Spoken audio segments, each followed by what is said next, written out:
করব, মানে কোনো ব্লগ না আজকে। ব্লগ ভিডিও এবং এমনি কথা বলার ভিডিওর মাঝে অনেক তফাৎ আছে। আমি যখন কথা বলি তখনই সেটাকে কখনই ব্লগ বলি না, এটাকে ভিডিওই বলি। খুদাই পেঁচাল পারবো আপনার বলা ব্লগ বলার এতটুকু তো বোধ তো আসলে আমার ভিতরে আছে, কোনটা ব্লগ আর হচ্ছে কোনটা ভিডিও। তো কথা বলতে আসলাম আজকে, জাস্ট আমি একজন মানুষকে উদ্দেশ্য করে এই ভিডিওটা বানিয়েছি। জাস্ট একজন মানুষ, সবাই না। আচ্ছা, একজন মানুষ কেন সেটা বলি আগে, সবার আগে যে আমাদেরকে তো আসলে অনেক মানুষ দেখে, হাজার হাজার মানুষ আমাদেরকে দেখে। তার মধ্যে কয়েকশো মানুষ আমাদের কমেন্ট করে।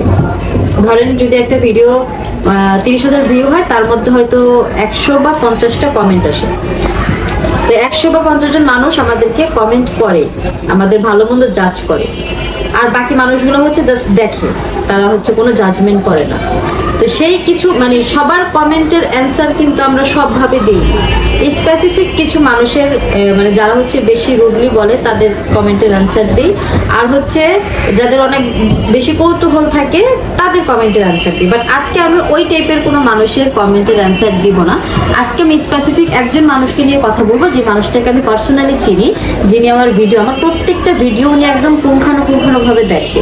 আমি যতটুকু দেখছি, আর শুধুমাত্র আমার ভিডিও না, উনি আমাদের ফ্যামিলির প্রত্যেকটা মানুষের ভিডিও দেখে, প্রত্যেকটা মানুষের ভিডিওতে যে মানুষটা কমেন্ট করে সেটাও আমি দেখছি। আর এই মানুষটাকে আমি পার্সোনালি চিনি, মানে এমন না যে শুধুমাত্র সে কমেন্ট করে সেই জন্য আমি তাকে চিনি, এছাড়া এর বাইরে আমি তাকে চিনি না, বিষয়টা এরকম না। এই মানুষটাকে আমি পার্সোনালি চিনি, তার সাথে আমার পার্সোনালি কথা হয়েছে, তার কাছে আমার কন্ট্যাক্ট নাম্বারটা পর্যন্ত আছে, আমার পার্সোনাল যে নাম্বারটা সেটা পর্যন্ত তার কাছে আমার আছে, না আমার নাম্বারটা তার কাছে আছে। আমি শুধু ওনার উদ্দেশ্যেই আজকে এই ভিডিওটা বানাইতেছি। যে নামটা বলি ওনার নাম হচ্ছে আবিদা সুলতানা।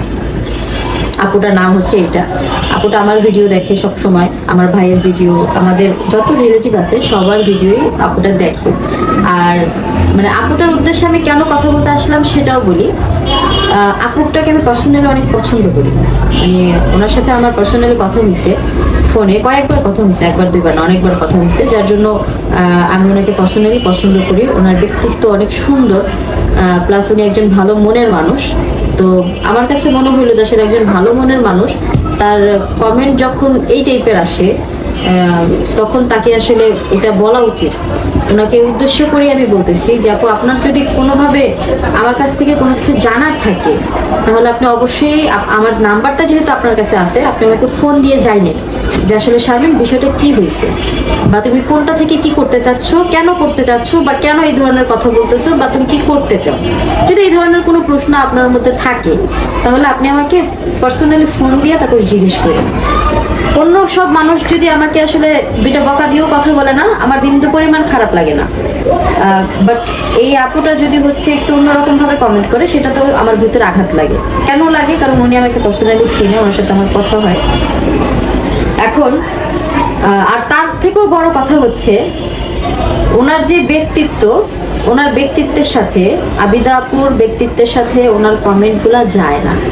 উনি যে কমেন্টগুলো আমাকে করছে বা আরো যাদেরকে করে, মানে ওনার ব্যক্তিত্বের সাথে এই কমেন্টগুলো যায় না। আপনার মানে আপু, আমি আপনাকে উদ্দেশ্য করেই বলতেছি, কিন্তু হ্যাঁ, আপনার ডিরেক্টলি আপনার নাম নিয়ে বললাম যে সুলতান আপু, আপনার যদি মনে হয় যে আপনি আমাকে কিছু বলবেন, সরাসরি ফোন করে বলবেন, ঠিক আছে, আমি তাকে একটু মাইন্ড করবো না। বাট আপনার মতো একজন মানুষ যার পার্সোনালিটি এত হাই, আমি যেহেতু আপনার সাথে কয়েকবার কথা হয়েছে, আমি যতটুকু জানছি আপনার বিষয়ে, ওই জায়গা থেকে আমার মনে হয়েছে যে আসলে আপনার সাথে এই কথাগুলো যায় না। মানে আপনি কিভাবে বলেন এই কথাগুলো? আপনি কি কমেন্ট করছেন সেটা আমি বলবো না, কারণ আমি যে নামটা উচ্চারণ করছি, মানে আপনার যে নামটা আমি বলছি, এটা আমি নামটা জানি বিধে বলছি। বাট আপনার মেইলের নাম তো এইটা না, আপনার মেইলের নাম অন্য একটা, সেটা আমি না বলি আপনার মেইলের নামটাকে। আপনার মেইলটা আমি পার্সোনালি চিনি, যা এই মেইলটা আপনার। সো সেই জন্য হচ্ছে আমি আপনাকে বললাম, আপনার যদি কোনো বিষয়ে মানে আমার কোনো বিষয় যদি খারাপ লাগে, আপনি আমাকে পার্সোনালি ফোন দিয়ে বলবেন। হ্যাঁ, নাম্বারে অ্যাড আছে, তারপরে হচ্ছে আপনার সাথে আমার মেসেঞ্জারে অ্যাড আছে, হোয়াটসঅ্যাপেও মনে হয় অ্যাড আছে। সো যেখানে ইচ্ছে আপনি সেখানে কল দিয়ে আমার সাথে কথা বলতে পারেন। যে কোনো বিষয় জানতে চাইলে আমি একদম সুন্দরভাবে আপনাকে বুঝাই দেবো। আমি কারে খোঁচা দিয়ে কথা বলি, কার চামচামি করি, কার কি করি, আমি কোন কারণে কি করছি, এইগুলা বিষয় নিয়ে তো আপনি আমাকে কমেন্ট করতেছেন। তো এইগুলা বিষয় নিয়ে যদি আপনার কোনো কিছু জানার থাকে তাহলে আপনি আমাকে কমেন্ট করেন, ফোন দিয়ে। আপনার আমার দোষগুলো চোখে পড়লো যে আমি এগুলো করছি, আমি এখন চামচামি করতেছি, এটা আপনার চোখে পড়লো। আপনার চোখে কি আসলে এটা পড়ে নাই যে আমার সাথে কি হয়েছে, আমার সাথে যে একটা অবিচার হয়েছে, আমার সাথে যে অন্যায় হয়েছে, সেটা আপনার চোখে পড়ে নাই? টাকার বিষয়টা বাদ, সে আমার কাছ থেকে টাকা নিছে, আমি টাকা চাইছি, সে অস্বীকার করছে বা সে দিবে না বলছে, সেই বিষয়টা বাদ, এটা আলাদা একটা বিষয়। তো এর আগে যে আমার সাথে ঘটনাটা ঘটলো সেটা কি আমার সাথে অন্যায় হয় নাই? সেটা আপনার চোখে পড়ে নাই? তাহলে আপনি আসলে আপনি দ্বিচারিণী হয়ে কেন বিচার করতেছেন? আমি আমার জাস্ট আপনার কাছে এতটুকু রিকোয়েস্ট থাকবে, আপনি আসলে কোনো বিষয় না যাই না, আপনি কিন্তু আসলে ভিতরটা জানেন না। হ্যাঁ, হয়তো 10-15 মিনিটের একটা ভিডিও দেখে আপনি জাজমেন্ট করেন, কিন্তু আপনার জাজমেন্টে অন্য আরেকজন মানুষ কষ্ট পাচ্ছে। আপনি যদি আসলে অন্য থার্ড পার্সন হইতেন না, তাতে তাহলে কিন্তু আমার একদম খারাপ লাগতো না। আসলে একদম থার্ড পার্সন, সে আমার বিষয়ে কি কমেন্ট করলো কি না করলো তাতে আমার কি আসে যায়। যেহেতু আমি আপনাকে পার্সোনালি চিনি, সেজন্য না আমার একটু খারাপ লাগছে যে এই মানুষটা তো আমাকে চিনে, মানুষটা তো আমাকে জানে। হ্যাঁ, তো তার যদি কোনো প্রশ্ন থাকে সে তো আমাকে কল করে জিজ্ঞেস করতে পারে। সে সেটা না বলে এখানে সে আমাকে খুঁচাই কথা বলতেছে। আমি চাইলেই কিন্তু আপনাকে ছোট করে কথা বলতে পারবো না, কারণ আপনি সেই জায়গাটাতে নাই। আপনি একজন সম্মানীয় ব্যক্তি, সম্মানীয় একজন নারী, আপনার জায়গাটাই ওইখানে। সেখানে আমি আপনাকে ছোট করে একটা কথা বলবো, অপমানজনক একটা কথা বলবো, সেটা তো আসলে ঠিক না।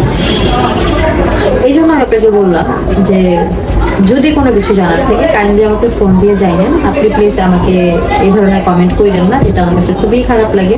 আমি মাঝে মাঝে আপনি কিছু কমেন্ট বের করি, আবার মাঝে মাঝে কিছু কমেন্ট বেরই করতে পারি, এত আঘাত লাগে আমার ভিতরে। ঠিক আছে, যাই হোক, এটা হচ্ছে ওনার জন্য আমার একটা ইনফরমেশন ছিল যে আপনার কোনো রকম কোনো বিষয় নিয়ে জানার থাকলে। হ্যাঁ, আর আরো একটা বিষয়, একজন ব্যক্তি সে কার সাথে সম্পর্ক রাখবে, কার সাথে রাখবে না, এটা কিন্তু একান্তই তার ব্যক্তিগত বিষয়। সেটা নিয়ে কিন্তু আমি বা আপনি তৃতীয় কোনো ব্যক্তি কোনো কথা বলতে পারি না। সেই অধিকারটা মনে হয় না আমাদের কারোর আছে। তো আপনারা যারা হচ্ছে আমাকে কমেন্ট করছেন যে মানুষ তোর এত কিছু দিল, এত কিছু করলো, একটু বাজে ভাষা ইউজ করছেন, যে এত কিছু দিল, তোর মানুষই মনে করে না, তোর মানুষের লিস্টেই রাখে না। প্রথম কথা হইলো যে আমাকে গুরুত্ব দেয় না, আমাকে কোনো মানুষের লিস্টে রাখে না, এমন না যে আমি তার অনেক প্রায়োরিটি লিস্টে রাখছি, এটা কিন্তু না। হ্যাঁ, আপনারা আগে যারা আমার ভিডিও দেখছেন তারাও জানেন, এখনো যারা ভিডিও দেখেন তারাও জানেন, আমি তার কাছেই যাই যার কাছে আমার গুরুত্ব আছে। তার কাছে আমি কখনোই যাই না যার কাছে আমার গুরুত্ব নেই। এরকম বলতে পারেন তাহলে অগো চামচামি করছে, অগো চামচামি। আসলে এই যে চামচামি বিষয়টা আপনারা ব্যবহার করেন, আচ্ছা চামচামি করি কে এসে? প্রথম কথা, ওরা আমার চাচাতো বোন। দ্বিতীয় কথা, আমার ছোট ভাইয়ের বউ। ঠিক আছে, এখন আমি কি আমার ভাইয়ের সাথে সম্পর্ক নষ্ট করে ফেলবো? সেটা বলেন। ওর সাথে তো আমার সাথে নারের সম্পর্ক, এক মার্কেট থেকে বের হয়েছে, সম্পর্ক নষ্ট করবো? সেটা তো কখনো করবো না, সেটা তো সম্ভব না, তাই না? তাহলে ভাইয়ের সাথে যদি সম্পর্ক নষ্ট না হয়, তাহলে ভাইয়ের বউর সাথে কিভাবে সম্পর্ক আমি নষ্ট করবো, তাই না? যেখানে নারের টান আছে, যেখানে রক্তের টান আছে, আর ঝগড়াঝাটি ঝামেলা, এমন কোন পরিবার আছে যে পরিবারে হয় না? হ্যাঁ, যে মানুষটা একবার তার মুখ দিয়ে বলছে যে সে আমাকে পৃথিবীতে সব থেকে বেশি ঘৃণা করে, আবার সেই মানুষটাই তার ভালোবাসার জায়গায় আবার আমাকে টাইনা নিছে। এমন না যে আমি ঘষা মাজা প্রেম করতে গেছি, এরকম না। কিন্তু আপনাদের আরেকটা ভিডিওতে আমি বলছি, রিমার সাথে আমার সাথে যে সম্পর্কটা ঠিক হয়েছে সেটা কিন্তু একদিন দুই দিনে ঠিক হয়নি। টানা 5-6 ঘন্টা ওর সাথে আমার প্রচুর পরিমাণে ঝগড়া হয়েছে। আমার মা ছিল, আমি ছিলাম, আমার ছোট ভাই ছিল, আমার বড় ভাই ছিল, আমার ভাবি ছিল, আমরা সবাই ছিলাম। ভাবি ছিল নাকি না, না মনে হয় ভাবি ছিল না, ভাবি ছিল নাকি ছিল আমার মনে নেই। তা আমরা ছিলাম, আমার বড় ভাই ছিল, আমি ছিলাম, সারাফাত ছিল। তাহলে এত কিছু অনেক ঝগড়াঝাটির পরে যাইয়া কান্নাকাটি হয়েছে, সখ্যতা তারপরে হয়েছে। আবার ধাম করে যে সখ্যতা হয়ে গেছে এরকম না। ও মার বাসায় আসছে, আমি জাস্ট গেছি, ওইভাবে কথা বলার মতন ফেস আমার ছিল না, মানে আমার কেন জানি মনে হইতো যে আমি ওর সাথে কথা বলতে পারবো না, ঠিক আছে, মানে কথা বলার একটা আগ্রহ থাকে না, সেটা ছিল না। তো তারপরে আমার যে ভাতিজি, ওরে কোলে নিতে নিতে, ওরে দেখতে দেখতে, একটা দুইটা ওয়ার্ড ব্যবহার করতে করতে তারপরে যে সম্পর্কটা আস্তে আস্তে আস্তে আস্তে রিকভার হয়েছে। একদিন দুই দিনে হয় নাই, একবার দুইবারে হয় নাই, বুঝতে পারছেন? প্রত্যেকটা সম্পর্ক নষ্ট হইতে যেমন সময় লাগে, ঠিক হইতেও সময় লাগে, ঠিক আছে? সম্পর্ক কখনো এমনি এমনি ঠিক হয় না। আচ্ছা, ঠিক হয়ে গেছে, এখন মেন ঝামেলা তো ছিল আমাদের সাথে, মিমের সাথে, তাই না? তাহলে এখানে তো মিমের বোনদের তো কোনো প্রবলেম নেই, তাহলে ওদের সাথে আবার কিসের ঝামেলা? মিমের বোন যখন আমি ফর এক্সাম্পল একটা কথা বলি, যে আমাকে ভালোবাসবে না, আমার ভাইও কিন্তু সেই মানুষটাকে ভালোবাসবে না। ফর এক্সাম্পল রাজের সাথে আমার ডিভোর্স, রাজের সাথে আমার ঝগড়া, আমার ভাই বা আমার বোন বা আমার মা ওকে কিন্তু কখনোই ভালো চোখে দেখে নাই বা দেখবে না, এটাই কিন্তু normal. At the same time মিমের সাথে যেহেতু আমাদের সাথে দ্বন্দ্ব ছিল, মিমের যে বোনরা ছিল তারা আমাকে ভালো চোখে দেখবে না, এটাই স্বাভাবিক। আর আমাদের ফ্যামিলিতে, মানে আমার মা, আমি, আমার ভাই, এই যে আমাদের যে পরিবারটা, এর মধ্যে হয় না যে কথার পরিপ্রেক্ষিতে কথা বলা, সে মানুষটা একমাত্র আমি, সেজন্য শত্রুটাও আমি ছিলাম, খারাপটাও আমিই হয়েছি। ওর আমার কাছে যেটা আশা ছিল, আমার তার ওর কাছে আরেকটা আশা ছিল। তো এক কথায় দুই কথায়, এক হিসাবে দুই হিসাবে যখন মিলে নাই, তখন যে একটা দ্বন্দ্ব বিদ্বন্দ্ব তৈরি হয়েছে, সেই জায়গাটারে আমরা শেষ করছি, শেষ করে একটা ভালো সম্পর্কের দিকে আসছি বা আসার চেষ্টা করছি। একজন মানুষের সাথে ঝগড়া হয়েছে, তার মানে কি তার সাথে সারা জীবনের জন্য মানে সম্পর্ক নষ্ট করে ফেলবো? এটা কি সম্ভব? নদী কাটলে কখনো দুই ভাগ হয়? তাহলে এক মাঠ পেট থেকে বের হওয়া ভাই বোনেরা কিভাবে আলাদা হবে? আর আমাদের ফ্যামিলিতে না, আমার মা বাবা, ভাই বোন, মানে আমার বাচ্চা চারা, এই যে ফ্যামিলিটা, এই ফ্যামিলিটারে আমি কখনো দুই ভাগ হইতে দেখি না। যারাই আছে, আমাদের অর্থ সম্পত্তি নাই, কিন্তু এক একজনের সাথে এক একজনের যে মনের মেল আছে, সেটা অনেক পরিবারে নাই। যে কোনো বিপদে আমি একজনকে ডাক দিলে সে সবার আগে উইরা চলে আসবে, তার কাছে থাকুক বা না থাকুক সেটা পরে, সে আমাকে ফিনান্সিয়ালি হেল্প করতে পারবে কি পারবে না সেটা পরে, কিন্তু আমার প্রয়োজনে সে সবার আগে উইরা আসবে। এটা হচ্ছে আমাদের ফ্যামিলির একটা ট্রেন্ড, বলতে পারেন ফ্যামিলির একটা রীতি, ঠিক আছে? আর যেহেতু আমার বাবা নাই, আমার বাবা মারা গেছে, বাবা মারা যাওয়ার পর এটা বেশি হয়েছে। আগে একটা সময় দেখা যেত যে আমার চাচাদের যদি ফোন করতাম যে চাচা এখন আপনাকে প্রয়োজন, একটা আসেন, সে একটু হলেও অবহেলা করতো, কারণ সে জানতো আমার মাথার উপর আমার বাবা আছে। বাট যখন থেকে আমার বাবা নাই, যদি এখন ফোন করে বলি কাকা আপনার আমার প্রয়োজন, এই জায়গায় লাগবে, চিলের মতন উইরা চলে আসে, যে না আমার ভাস্তি বলছে, তা আমাকে তার প্রয়োজন, তার মানে প্রয়োজন, তার মানে আমার যাইতে হবে, ওই মুহূর্তে চলে আসে। তাহলে এটা হচ্ছে আমাদের ফ্যামিলি বন্ড। আমরা তো আমাদের বাচ্চা যাদের দেখেই শিখছি, যে এখানে তারা এত বয়স হয়ে গেছে, তারা এখনো পর্যন্ত আমাদের সাথে সম্পর্ক নষ্ট করে, তাহলে আমরা কেন আমাদের ভাই বোনদের সাথে সম্পর্ক নষ্ট করবো? তাই না? আর মেন তো বাইরের কোনো মেয়ে না, আমার চাচাতো বোন, আপন চাচাতো বোন, ছোট বোন। আগে ছোট বোন ছিল, তারপর বান্ধবী হয়েছে, তারপর ভাইয়ের বউ হয়েছে, একটা সম্পর্কের জায়গায় এখন 3টা সম্পর্ক হয়েছে। তাহলে সেই সম্পর্কটা মানে নষ্ট করে দেওয়া এত সহজ? আমি বললাম আর নষ্ট হয়ে গেল, বিষয়টা কি এইরকম? এটা কখনো হয়? যাই হোক, যারা আসলে এইভাবে কথা বলেন তাদেরকে আমি জাস্ট অনুরোধ করব, সম্পর্ক মেনটেন করতে হয়। সম্পর্ক কখনো এমনি এমনি হয় না, সম্পর্কের মধ্যে অনেক এফোর্ট দিতে হয়। সম্পর্ক এমনি এমনি ঠিক হয় না, আবার এমনি এমনি নষ্টও হয় না। আমি অনেক স্যাক্রিফাইস কইরা, তারপর হচ্ছে অনেক অনেক কিছু আছে যেগুলো নিজের মধ্যে দাফন কইরা তারপর সম্পর্ক ঠিক করছে, ঠিক আছে? আমি যেমন দাফন করছি, ও ওর জায়গা থেকে দাফন করছে। আমি যেমন সবকিছুর পিছনে ফালাই দিছি, ও ওর জায়গা থেকে সবকিছু পিছনে ফালাই দিছে। তারপরে আমার এমন না যে শুধুমাত্র আমার কথা থেকে খারাপ লাগছে, আমার ফ্যামিলির আর কারো কথা খারাপ লাগে না, প্রত্যেকটা মানুষের কথা খারাপ লাগছে। আমার সাথে সে যেমন সম্পর্ক ঠিক করছে, প্রত্যেকটা মানুষের সাথে ঠিক করছে। তাহলে আমি যেহেতু মিমের সাথে সম্পর্ক ঠিক করছি, তার মানে কি মিমের পরিবারের প্রত্যেকটা মানুষের সাথে আমার সম্পর্ক ঠিক হয়ে যাবে অটোমেটিক্যালি। তাহলে তাদের সাথে তো মানে এই সম্পর্ক আমি ঠিক করে ফেললাম, তার মানে যে আমি চামচামি করলাম, বিষয়টা অন্যরকম হয়ে গেল না?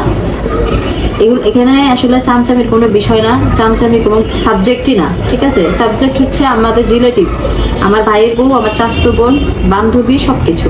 সুতরাং এই বিষয়গুলো নিয়ে যারা মানে এতদিন ধরে যারা কথা বলতেছেন, তারা নেক্সট প্লিজ দয়া কইরা মানে এই আমচা চামচা শব্দগুলো ব্যবহার করবেন না, ঠিক আছে? আর আমি সেটাই বলি যেটা আমার সাথে হয়, যেটা আমার সাথে হয় না সেটা আমি বলি না। আপনারা কেন বুঝেন না? আমি ভুল পথে খুব, মানে ভুল পথ না, সরি, মিথ্যা পথে খুব কম হাঁটি। যে পথটা মিথ্যা সেই পথে আমি খুব কম হাঁটি, ঠিক আছে? সুতরাং মানে আমার অনেক বেশি প্রয়োজন না পড়লে আমি কখনো মিথ্যা কথা বলি না। আমি যদি বলি আমি জীবনে কোনোদিন মিথ্যাই বলিনি, এটা তো আর বড় মিথ্যা। কিন্তু আমি খুব বেশি প্রয়োজন না পড়লে আমি কখনো মিথ্যা বলিনি।